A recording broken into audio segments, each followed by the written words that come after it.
18 anos de silêncio têm um som específico. É o som do vazio, da ausência calculada, da paz que você constrói tijolo por tijolo sobre os escombros de uma infância. Meu apartamento em Curitiba era a materialização dessa paz. Um santuário de linhas retas, cores neutras e ordem absoluta. Cada objeto no seu lugar, cada dia uma rotina previsível. Eu era a arquiteta não só de paisagens para os outros, mas da minha própria fortaleza emocional. E então, numa terça-feira chuvosa, o interfone tocou. A voz do porteiro, hesitante. Dona Clara, tem uma família aqui. Dizem que são seus pais e seu irmão.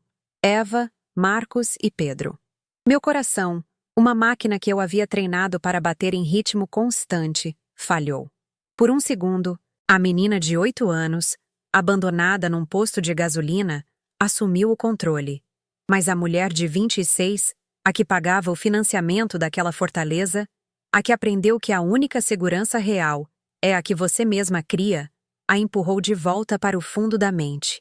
Eu sabia que eles não estavam ali para pedir perdão. Pessoas como eles não mudam, apenas encontram novos motivos para usar você. A recusa em autorizar a subida não foi suficiente. 20 minutos depois, o som que eu mais temia ecoou pelo corredor. Batidas na minha porta. Primeiro, leves, quase educadas. Eu me aproximei, o corpo rígido, e olhei pelo olho mágico. Lá estavam eles, envelhecidos, mas inconfundíveis. O rosto impaciente de Eva, minha mãe, a expressão passiva de Marcos, meu pai, e a postura arrogante de Pedro, o filho de ouro que nunca soube o que era ser preterido. As vozes atravessaram a madeira maciça, distorcidas e perigosas. Clara, abre! Somos nós, sua família. Uma mentira descarada. Depois, precisamos conversar, é importante. A urgência na voz deles não era por saudade. Era por necessidade. A pressão aumentou. As batidas se tornaram mais fortes, exigentes. E então, a voz de Eva, cortante e sem disfarces, entregou a verdade que meu instinto já gritava. Deixa de palhaçada. A gente sabe que você tá aí. É sobre a herança. A palavra herança pairou no ar, tóxica e reveladora. Aquele era o preço da minha paz. Eles não vieram buscar uma filha. Vieram cobrar um cheque. Naquele instante, o mundo se dividiu em dois. Do lado de fora da porta, o caos que eu havia deixado para trás. Do lado de dentro, o santuário que eles ameaçavam profanar. Meu conflito interno era uma guerra silenciosa. Uma parte minúscula de mim, a criança ferida que nunca morreu completamente, sussurrava uma fantasia patética. E se eles se arrependeram? E se desta vez for diferente? Mas a mulher que construiu uma carreira baseada em lógica e estrutura esmagou essa esperança com a bota da realidade. Abrir aquela porta não significaria um reencontro, significaria uma rendição. Seria validar o abandono. Seria aceitar que eles poderiam entrar e sair da minha vida de acordo com a conveniência financeira deles. Seria me transformar de novo, naquela menina de 8 anos, sozinha, esperando um carro que nunca voltou. O medo não era deles me machucarem fisicamente. O pavor era de que eles destruíssem a pessoa que eu me tornei na ausência deles. Que a força que eu levei 18 anos para construir se dissolvesse ao simples contato com a sua toxicidade. Encostada na porta, sentindo as vibrações das batidas deles no meu corpo, uma calma gélida começou a se espalhar pelas minhas veias, substituindo o pânico. Olhei mais uma vez pelo olho mágico, mas agora com outros olhos.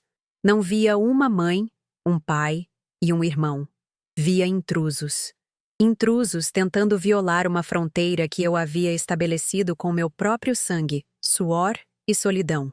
A emoção, a dor, a raiva. Tudo isso se converteu em um combustível frio e denso. A pergunta deixou de ser o que eu sinto e passou a ser o que eu faço. A arquiteta dentro de mim assumiu o comando. Não se tratava mais de defesa, mas de um projeto. Um projeto de erradicação. Eles não iriam apenas embora da minha porta. Eles seriam removidos cirurgicamente da minha existência, de forma legal, permanente e inquestionável. A menina de 8 anos não podia fazer nada, Mas a mulher de 26 podia construir um muro legal tão alto que eles jamais conseguiriam escalar. Aquele foi o momento em que a vítima silenciosa morreu e a estrategista nasceu. E eu me pergunto, você que assiste a isso da sua cidade, do seu lugar seguro, já sentiu a necessidade de transformar sua dor em um plano de ação? Continue comigo e descubra como se constrói uma fortaleza impenetrável.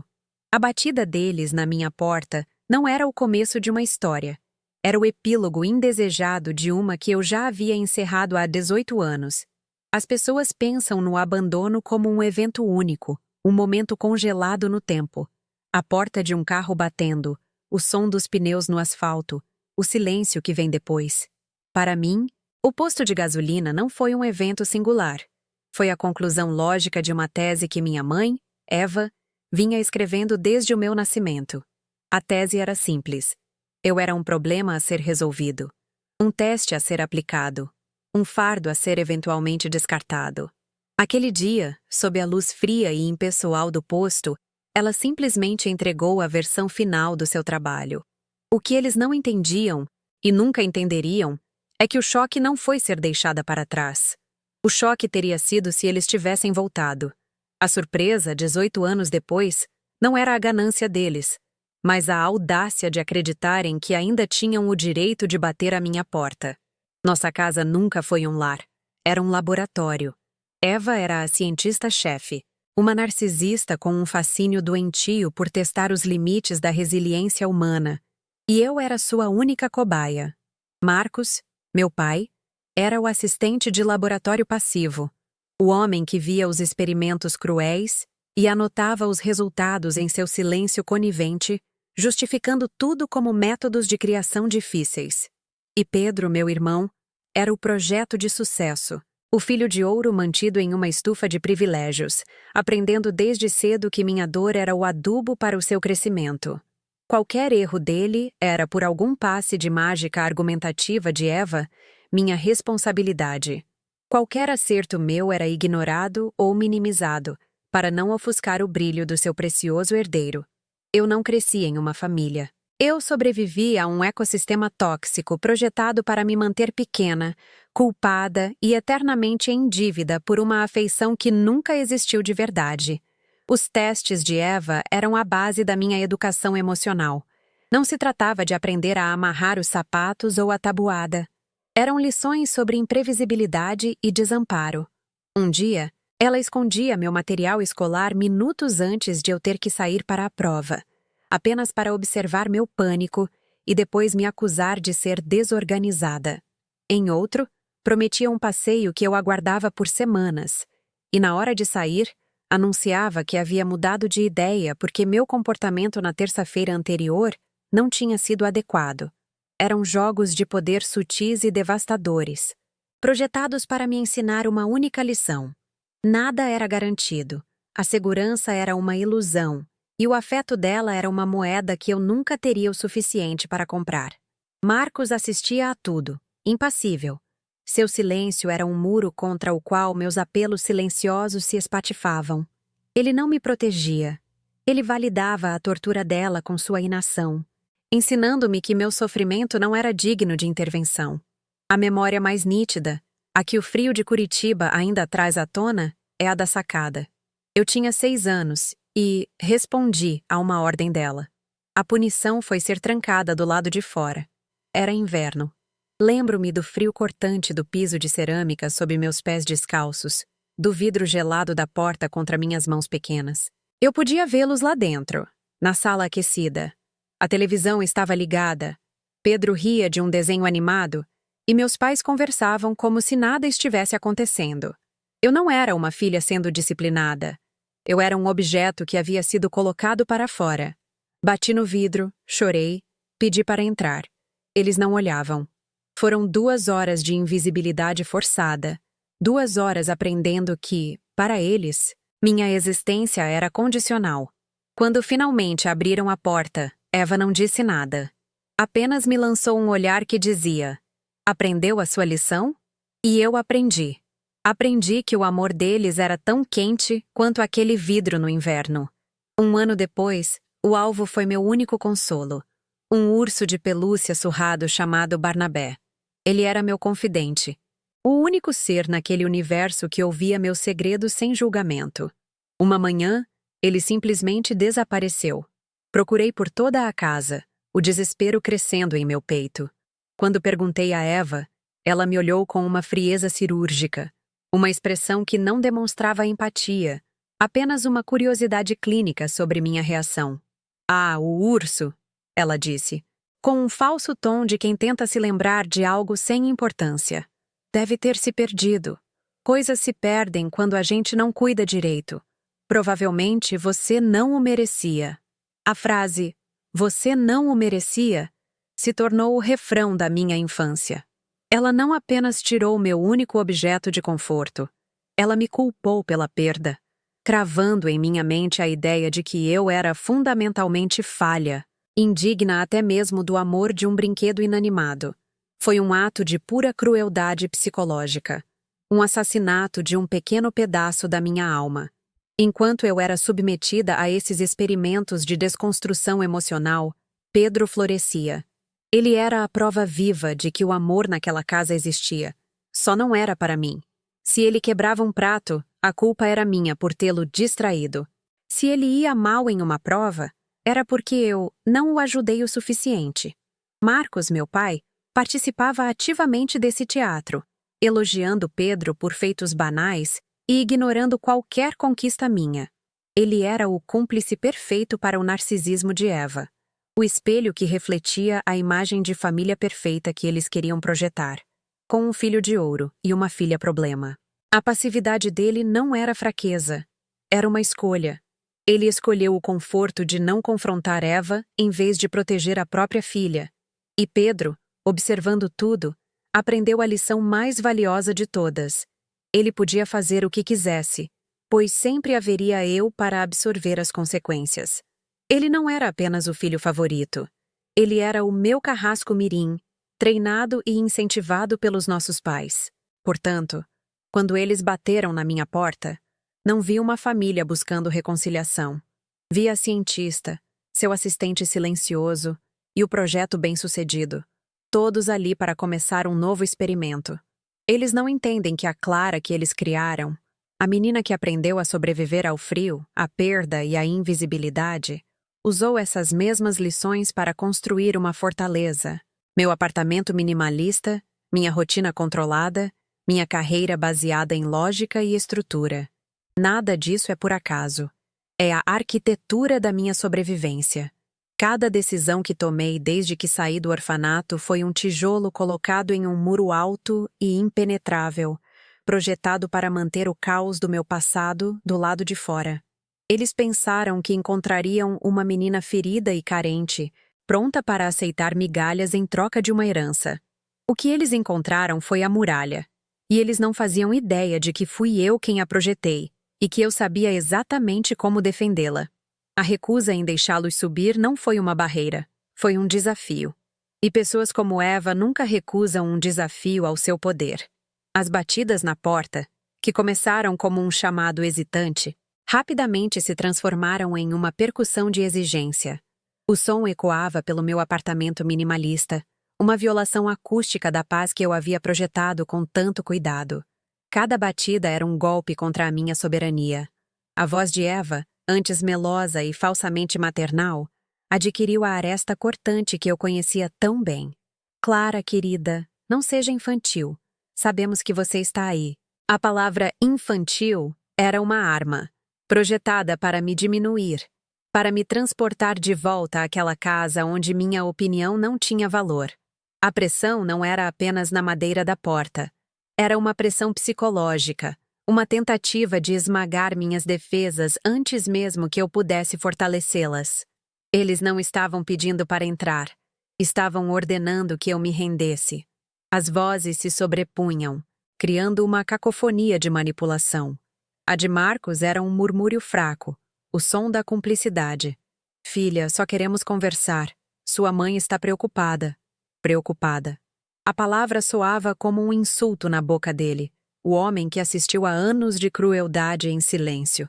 A preocupação dele nunca foi por mim, mas por manter a paz frágil com sua esposa. Depois vinha Pedro, o tom carregado de um direito adquirido que ele nunca precisou conquistar. Para de drama, Clara. É só abrir a porta. Não temos o dia todo. O desprezo na voz dele era palpável. Para ele, eu não era uma irmã. Era um obstáculo, um inconveniente burocrático que o separava do seu objetivo. Eles não falavam comigo. Falavam com uma versão minha que existia apenas em suas mentes. A peça defeituosa. A garota problema que eles podiam controlar e culpar. Eram 3 frentes de ataque, cada uma explorando uma ferida diferente do meu passado. E então, o golpe de misericórdia. O motivo real, despido de qualquer fingimento. A voz de Eva, agora irritada, sem paciência para o teatro. Deixa de palhaçada, a gente sabe que você tá aí. É sobre a herança. A palavra herança explodiu no silêncio do meu apartamento. Foi como um flash de luz que iluminou 18 anos de escuridão, revelando a verdade nua e crua. Não havia arrependimento. Não havia saudade. Havia um número. 250 mil reais. Eu era uma chave, uma assinatura necessária em um documento. Naquele momento, qualquer resquício de dúvida, qualquer partícula de esperança infantil que ainda pudesse existir nas profundezas da minha alma, foi incinerada. Eles não vieram resgatar uma filha perdida. Vieram cobrar uma dívida que eu não sabia que existia, pelo simples fato de compartilhar o sangue deles. A confirmação foi brutal, mas libertadora. Eu não estava sendo paranoica. Eu estava sendo realista. Meu corpo estava encostado na porta fria, mas minha mente era um campo de batalha. Uma voz, fraca e trêmula, a voz da menina de 8 anos, sussurrava a mais perigosa das perguntas. E se você estiver errada? E se for só o jeito deles de se reaproximar? Era a fantasia da criança abandonada. A crença desesperada de que, por trás da crueldade, existe uma camada de amor esperando para ser descoberta. Essa voz me acusava de ser fria, implacável, de estar jogando fora a única família que eu tinha. Ela me lembrava da solidão, das noites em que eu me perguntava o que havia de tão errado comigo para que ninguém voltasse para me buscar.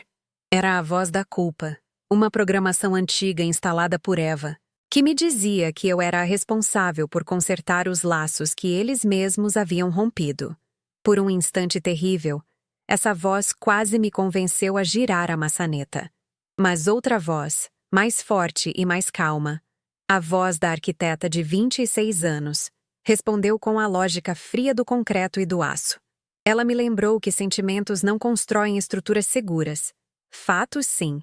E os fatos eram claros. Abandono, abuso psicológico, silêncio por 18 anos e uma reaparição motivada por dinheiro. Abrir aquela porta não seria um ato de perdão.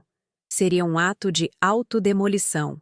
Seria permitir que o caos que eu exilei com tanto esforço invadisse e comprometesse as fundações da vida que eu construí. O medo que me paralisava não era o de um confronto. Era o medo de que, ao vê-los, eu me esquecesse de quem me tornei.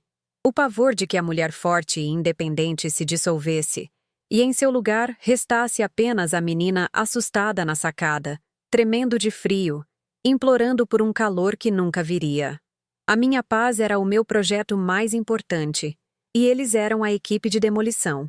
Foi nesse momento que a transformação aconteceu. O coração que batia descontrolado, impulsionado pelo pânico e pela dor, começou a desacelerar. O sangue que fervia nas minhas veias começou a esfriar, transformando-se em um combustível denso e eficiente. O tumulto de emoções, raiva, tristeza, medo, uma saudade doentia do que nunca tive, se assentou, como poeira em um quarto silencioso. A névoa se dissipou, e o que restou foi uma clareza absoluta, afiada como um bisturi. Eu parei de sentir a situação e comecei a analisá-la. Eles não eram um problema emocional a ser resolvido. Eram um problema estrutural a ser eliminado.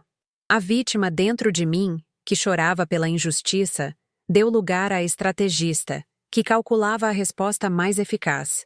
A pergunta mudou de: por que eles estão fazendo isso comigo? Para: qual é o procedimento operacional padrão para neutralizar uma ameaça? Olhei pelo olho mágico uma última vez. A lente distorcia seus rostos, tornando-os grotescos, mas agora minha percepção interna estava alinhada com essa visão. Eu não via mais os rostos que assombravam minhas memórias de infância. Eu via 3 estranhos com uma reivindicação ilegítima sobre a minha vida. O rosto de Eva não era o de uma mãe, mas o de uma credora impaciente. O de Marcos não era o de um pai, mas o de um cúmplice acovardado. E o de Pedro não era o de um irmão, mas o de um aproveitador que via em mim apenas um meio para um fim. A palavra família se descolou deles, perdeu todo o significado. Eles eram intrusos, invasores tentando violar a fronteira mais sagrada que eu possuía, a minha paz. E a única resposta adequada a uma invasão não é o diálogo. É a defesa. Uma defesa total, intransigente e permanente. A passividade não era mais uma opção. Ficar em silêncio atrás da porta não era uma demonstração de força. Era uma forma de contenção temporária. Mas eles não iriam embora. A ganância era um combustível poderoso demais.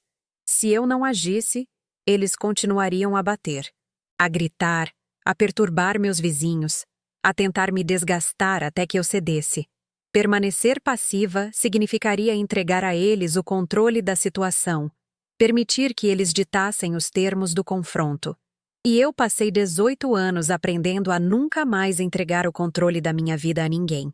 A decisão foi tomada. Não seria um confronto emocional na porta do meu apartamento. Seria uma operação cirúrgica, executada com a precisão de um projeto arquitetônico. Eu não ia apenas fazê-los ir embora. Eu ia construir um muro legal ao meu redor, tão alto e tão forte que a sombra deles nunca mais tocaria a minha vida. Ficar parada havia acabado. Era hora de começar a construir. As batidas na porta continuavam, um ritmo primitivo e exigente. Mas algo dentro de mim havia mudado. O som, que antes era uma agressão direta ao meu sistema nervoso, começou a se transformar em simples dados. Era uma frequência, uma intensidade, uma prova de perturbação. O pânico que havia inundado meu peito começou a recuar, como uma maré baixa, deixando para trás uma clareza fria e dura como a areia molhada. Meu coração, que galopava descontrolado, diminuiu o ritmo até bater com a regularidade de um metrônomo, marcando o compasso não do medo, mas de um pensamento metódico. A emoção não desapareceu. Ela foi reprocessada, convertida de um veneno paralisante para um combustível de alta octanagem. A arquiteta dentro de mim, aquela que projeta soluções para problemas complexos, assumiu o controle total. A menina de 8 anos foi gentilmente colocada em um quarto seguro nos fundos da minha mente. E a mulher de 26 anos sentou-se à mesa de projetos. O problema não era mais uma família batendo a porta. Era uma falha estrutural que ameaçava a integridade de toda a minha construção de vida, e precisava ser contida.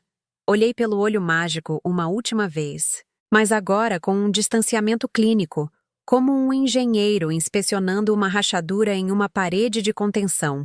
A lente grande angular não apenas distorcia seus rostos, ela revelava a caricatura de suas intenções.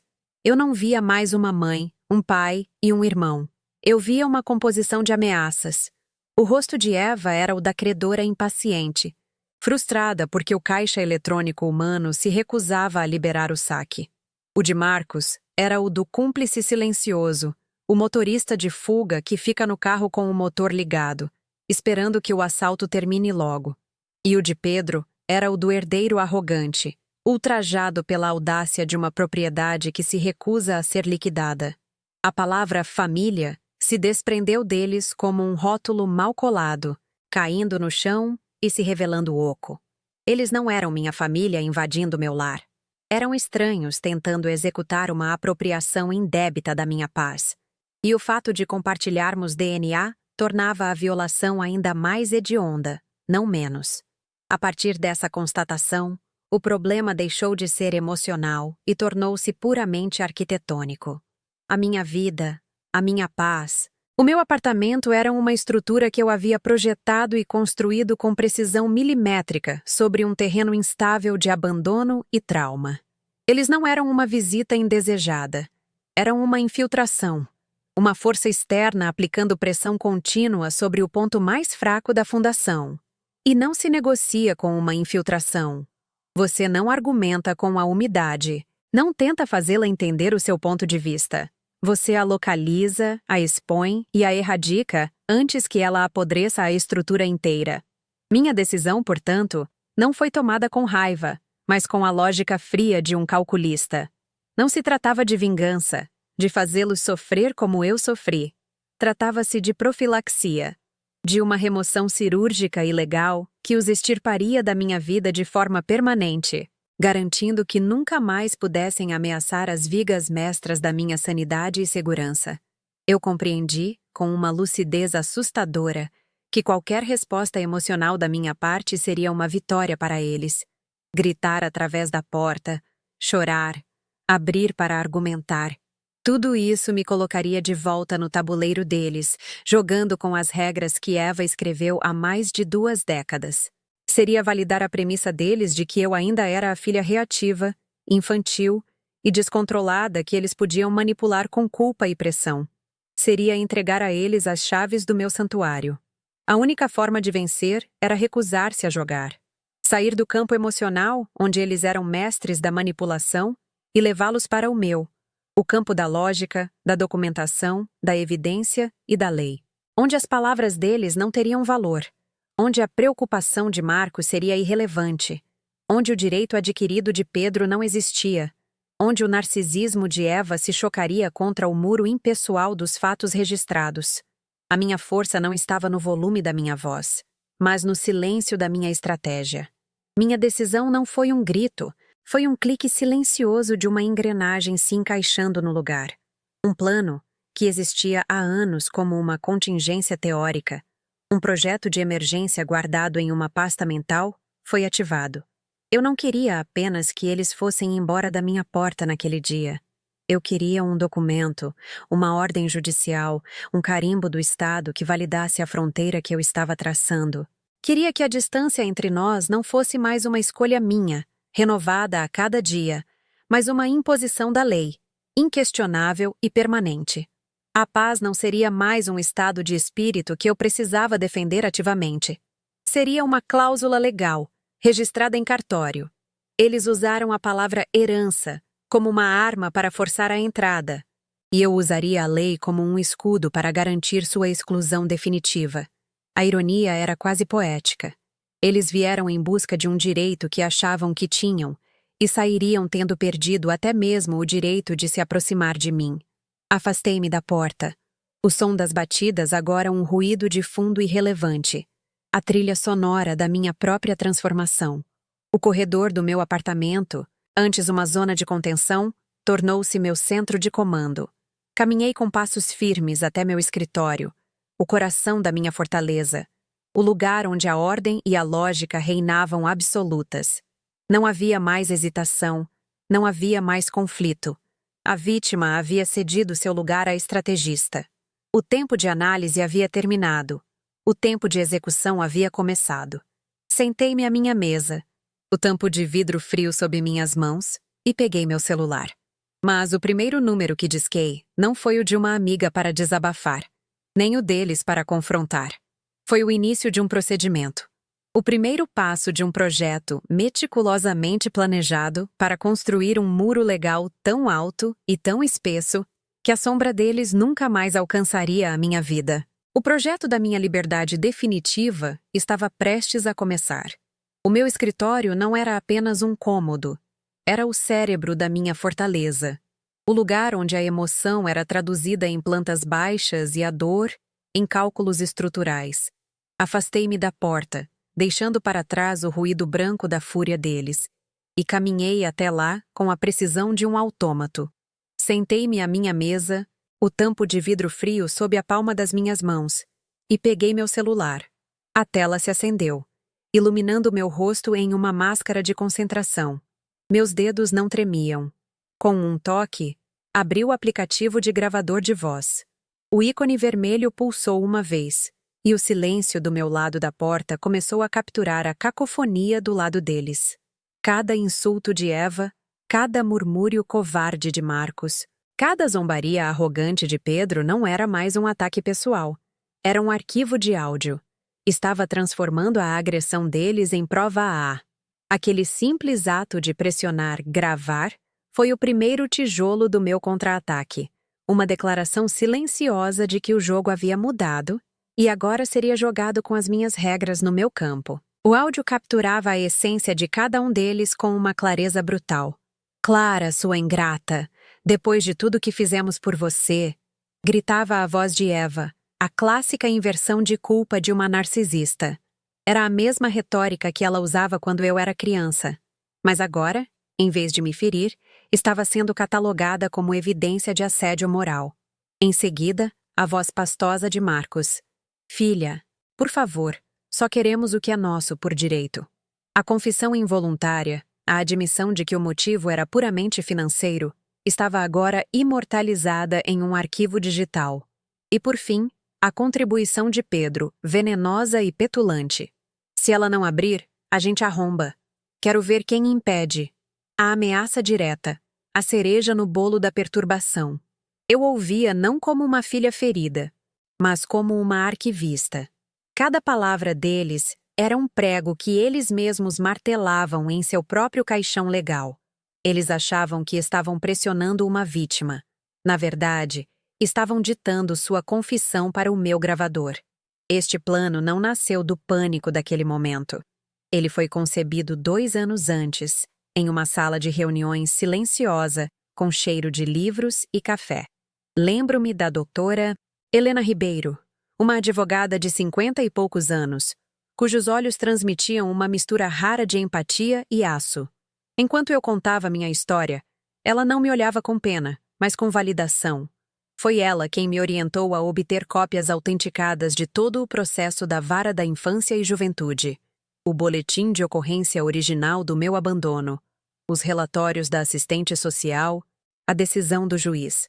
Guarde isso, Clara, ela disse, sua voz firme. Documentos não têm emoções, eles contam a verdade. Se um dia eles voltarem, não discuta. Documente. Naquele dia, saí do escritório dela não apenas com uma pasta cheia de papéis, mas com um protocolo de emergência. A pasta estava na segunda gaveta da minha escrivaninha. Eu não precisei abri-la. Eu sabia o protocolo de cor. O ponto de inflexão, o gatilho que ativaria a próxima fase do protocolo, veio na forma de um som metálico. O som da maçaneta da minha porta sendo forçada. Primeiro, um giro hesitante.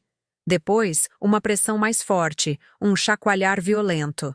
O barulho atravessou o apartamento, um ato de violação física que transformava a perturbação em uma tentativa de invasão. Eles não estavam mais apenas batendo. Estavam tentando entrar. A linha havia sido cruzada. A paciência deles, esgotada pela minha recusa em obedecer, os levou a cometer o erro tático que eu esperava. Aquele som foi a luz verde. Desliguei a gravação, salvei o arquivo com a data e a hora, e com a mesma calma metódica, disquei 3 números no meu celular. 190. A chamada foi atendida no segundo toque. O caos do lado de fora da minha porta estava prestes a colidir com a ordem inflexível da lei. Polícia Militar, emergência, disse uma voz calma do outro lado da linha. Respirei fundo, não por nervosismo, mas para garantir que minha própria voz saísse firme e clara, sem qualquer traço de histeria. Boa noite. Meu nome é Clara Mendes. Estou no meu apartamento, no endereço. Forneci os dados com a precisão de quem lê um relatório. Há 3 pessoas na minha porta, assediando-me, gritando e tentando forçar a entrada. Eles se identificam como minha família biológica, mas houve um histórico de abandono na infância, e eu temo pela minha segurança. A operadora fez algumas perguntas rápidas, e eu respondi a todas com fatos, não com sentimentos. Sim, estou sozinha. Não, não estou ferida. Sim, eles estão sendo agressivos verbalmente e agora fisicamente com a porta. Informo que gravei toda a interação. Cada palavra minha era calculada para estabelecer a seriedade da situação e a minha credibilidade como denunciante. Ao desligar, a promessa de que uma viatura estava a caminho soou como a mais doce das músicas. O tempo que se seguiu à chamada foi estranhamente sereno do meu lado da porta. As batidas e os gritos continuavam, mas agora pareciam distantes. O som de um problema que já não era meu para resolver. Eu havia transferido a responsabilidade. Havia acionado uma força externa, um sistema baseado em regras e consequências, para lidar com o caos que eles trouxeram. Meu papel, a partir daquele momento, era ser uma testemunha. Uma testemunha da colisão inevitável entre a arrogância deles e a realidade. Eu me afastei da porta e fui até a janela da sala, que dava para a entrada do condomínio. A rua estava escura e silenciosa, banhada pela luz amarela dos postes. Eu não sentia medo, não sentia raiva. Sentia uma calma gélida de antecipação. Eu havia projetado a situação, calculado as variáveis e executado o plano. Agora, tudo o que restava era observar a estrutura que eles achavam tão sólida desmoronar sob o peso de suas próprias ações. Com a polícia a caminho, executei o passo final do meu plano imediato. Abri meu aplicativo de mensagens e encontrei o contato da doutora Helena. Anexei o arquivo de áudio, 5 minutos e 42 segundos de pura incriminação, e digitei uma mensagem curta e objetiva. Doutora Helena, boa noite. Eles vieram. O protocolo foi ativado. O áudio segue anexo. A polícia está a caminho. Por favor, proceda com o pedido da medida protetiva na primeira hora amanhã. Grata, Clara. Enviar. A mensagem foi entregue em um instante. Um pacote digital de evidências e instruções que colocaria em movimento a máquina legal. Aquele ato selou o destino deles. Não era mais apenas uma ocorrência policial. Era o início formal de um processo judicial. Eu não estava apenas os expulsando da minha porta. Estava construindo, em tempo real, o alicerce legal para a ordem de restrição que os baniria da minha vida para sempre. A adrenalina começou a se dissipar, substituída por uma clareza exaustiva. Eu havia feito tudo o que podia. Cada passo foi executado conforme o planejado. A gravação, a chamada para o 190, a mensagem para a advogada. Eram peças de um mecanismo de defesa que eu mesma construí, engrenagens lógicas e frias projetadas para proteger o santuário que eu chamo de vida. Olhei ao redor do meu apartamento, para a ordem, para o silêncio, para a paz que eles tentaram violar. E pela primeira vez naquela noite, eu me permiti sentir algo além da estratégia. Um profundo e inabalável senso de merecimento. Eu merecia aquela paz. Eu a conquistei. E eu faria absolutamente tudo o que fosse necessário para protegê-la. As luzes azuis e vermelhas piscando na rua, refletidas no vidro da minha janela, não eram um sinal de perigo. Eram a confirmação de que, finalmente, a minha fortaleza tinha seus guardiões. Eles não sabiam, mas o jogo havia sido transferido para um tabuleiro completamente diferente, um que eles não conheciam e cujas regras eu havia escrito. A arrogância deles os cegou para o fato de que a menina que eles abandonaram não esperou passivamente. Ela se preparou. E você, que me acompanha nessa jornada, talvez da segurança da sua casa em outra cidade, já percebeu que, em certos momentos da vida, a única defesa eficaz é um plano meticulosamente executado? Continue comigo, porque o som da sirene se aproximando é apenas o começo da demolição que eles mesmos provocaram. A sala de audiências era fria, impessoal e tinha o cheiro de papel velho e justiça lenta. Era o oposto exato do meu apartamento. Mas, naquele momento, parecia o único lugar no mundo onde a minha paz poderia ser ratificada. Sentei-me ao lado da doutora Helena, a postura ereta, as mãos cruzadas sobre o colo. Eu não estava ali para lutar. Estava ali para apresentar as conclusões de um projeto. Do outro lado da sala, eles. Eva, com uma expressão de mártir ensaiada, como se fosse a vítima de uma filha cruel. Marcos, encolhido em seu terno, o olhar perdido no chão, a personificação da covardia.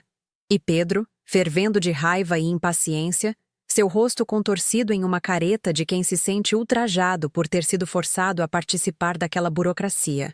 O advogado deles, um homem de sorriso fácil e gestos largos, exalava uma confiança que me dizia que eles ainda não entendiam. Eles ainda achavam que podiam reescrever a história, que a narrativa deles, repetida com convicção suficiente, se tornaria a verdade. Eles não sabiam que eu não vim com uma narrativa. Eu vim com provas. O advogado deles começou seu teatro. Sua voz ressoava na sala, cheia de uma indignação performática. Ele pintou um quadro de uma família amorosa, desesperada para se reconectar com uma filha perdida, apenas para serem recebidos com um silêncio cruel e uma reação desproporcional. Ele me descreveu como instável, rancorosa e manipuladora, usando a herança da avó como uma arma para puni-los por erros passados que toda família comete. Cada palavra era uma faca, torcendo a verdade até que ela se tornasse irreconhecível. Olhei para o juiz, um homem de cabelos grisalhos e expressão cansada, tentando decifrar se ele estava comprando aquela ficção. Por um momento, a menina de 8 anos gritou dentro de mim, aterrorizada com a possibilidade de ninguém acreditar nela, de novo. Mas a mão da doutora Helena pousou levemente sobre a minha, um toque sutil que dizia: calma, deixe-os construir o próprio cadafalso. Nós temos a corda. Aquele gesto me ancorou. A raiva deu lugar à paciência. O espetáculo deles era apenas o ato de abertura. Quando a vez da doutora Helena chegou, ela se levantou sem pressa. Não havia drama em sua postura, apenas a autoridade tranquila de quem está do lado dos fatos. Meritíssimo, começou ela, a voz clara e firme. A defesa de minha cliente não se baseia em interpretações de sentimentos ou em ressentimentos familiares. Baseia-se em evidências documentadas de assédio, ameaça e um padrão de abuso que culminou em abandono. A confiança no rosto do advogado adversário vacilou pela primeira vez. Doutora Helena apresentou o relatório da ocorrência policial daquela noite. Em seguida, pediu permissão para tocar um trecho do arquivo de áudio. O juiz anuiu, e a sala foi preenchida com o som cru e sem filtros da voz de Eva, distorcida pela raiva. Clara, sua ingrata, depois de tudo que fizemos por você. Em seguida, a ameaça de Pedro. Se ela não abrir, a gente arromba. A mudança na atmosfera da sala foi física. O ar ficou mais denso. O juiz, que antes parecia entediado, agora estava inclinado para a frente, o olhar fixo nos meus agressores, que se encolhiam em suas cadeiras. A gravação foi a primeira rachadura na barragem de mentiras deles, mas a inundação ainda estava por vir. O advogado deles tentou intervir, alegando que era uma discussão de família tirada de contexto, mas o juiz o silenciou com um gesto.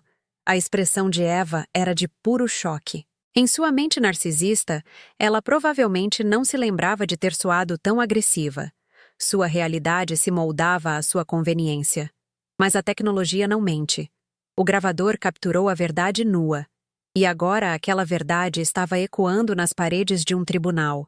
Marcos estava pálido, parecendo que ia desmaiar. Pedro me fuzilava com os olhos. A raiva do seu direito frustrado era a única emoção que ele conseguia processar.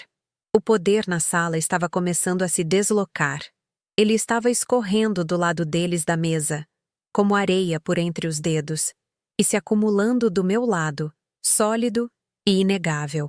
Eles não eram mais uma família preocupada. Eram, aos olhos da lei, um trio de agressores pegos em flagrante. Então, doutora, Helena pegou uma pasta antiga, de papel amarelado pelo tempo.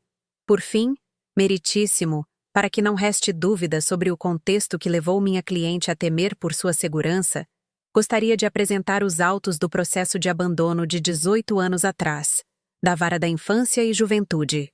Se a gravação foi um choque, a menção daquele processo foi um terremoto. O rosto de Eva perdeu toda a cor. Aquela era a caixa de Pandora, o registro oficial de sua crueldade, algo que ela provavelmente acreditava estar enterrado para sempre. Marcos fechou os olhos, como se pudesse se tornar invisível. O juiz ergueu uma sobrancelha, o interesse agora aguçado. Ele pegou os documentos, folheou por um momento e então olhou para a doutora Helena, um convite silencioso para que ela prosseguisse. A transferência de poder não era mais um processo sutil, era uma avalanche. Eles estavam completamente expostos, nus sob a luz fria da justiça, E o passado que eles tentaram apagar havia retornado para ser o juiz final. Gostaria de ler um trecho do depoimento da senhora Eva Mendes, mãe da minha cliente, prestado à assistente social na época, disse doutora Helena, e sua voz cortou o silêncio da sala. Ela ajustou os óculos e leu, cada palavra caindo como uma pedra. Eu queria ver se ela achava o caminho de volta sozinha. Era um teste para ver se ela era esperta. Um silêncio sepulcral tomou conta do ambiente.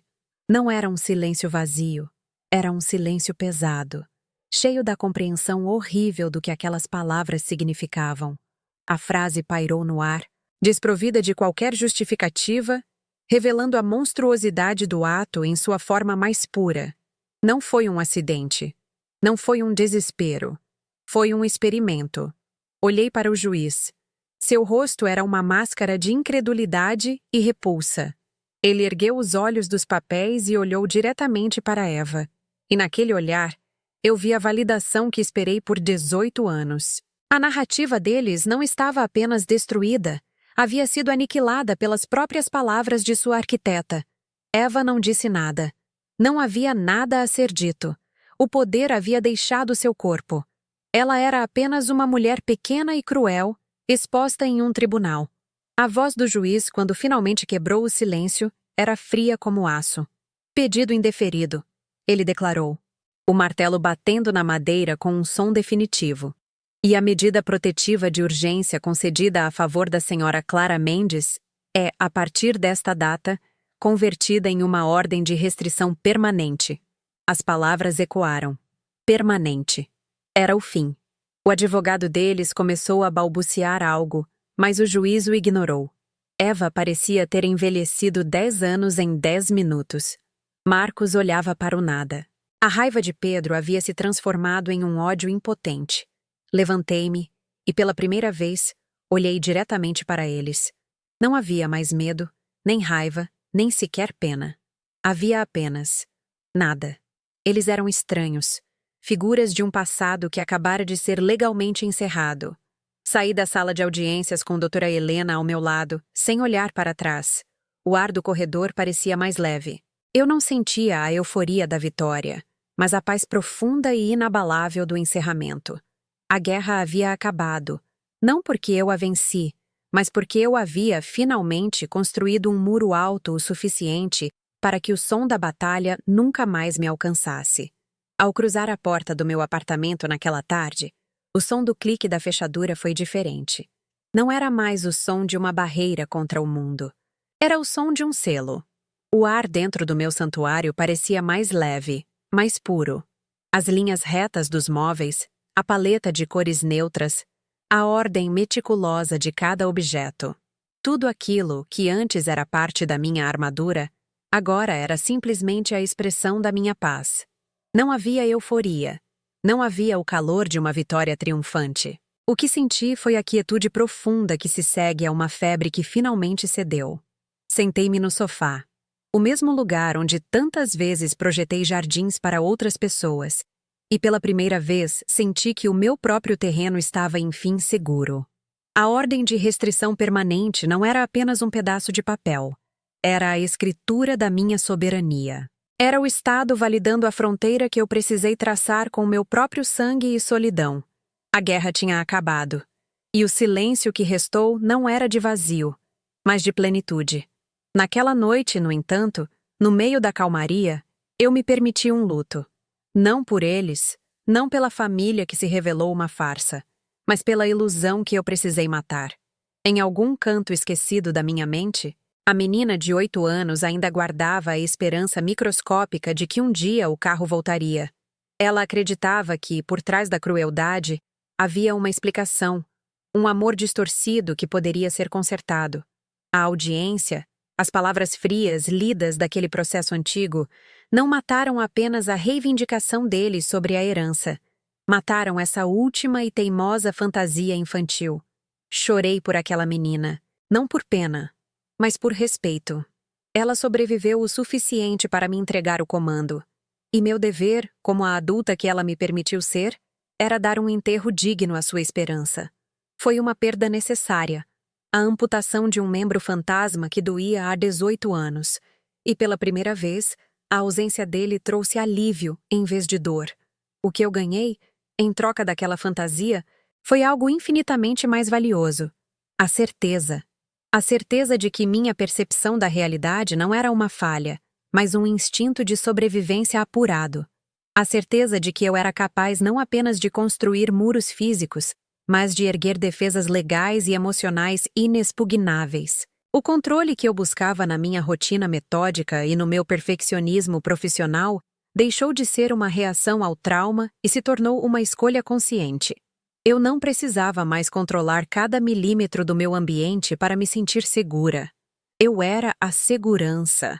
A autoridade sobre a minha própria vida, que me foi roubada naquele posto de gasolina, foi-me devolvida, não por eles, mas por mim mesma, com a ajuda da lógica, da documentação e da lei.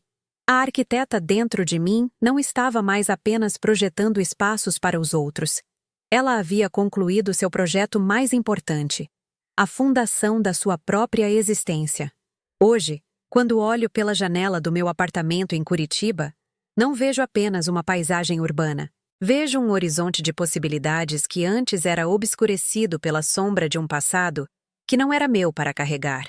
Eles me ensinaram, através da dor, a lição mais importante da arquitetura. Uma estrutura só é forte se suas fundações forem sólidas e suas fronteiras bem definidas.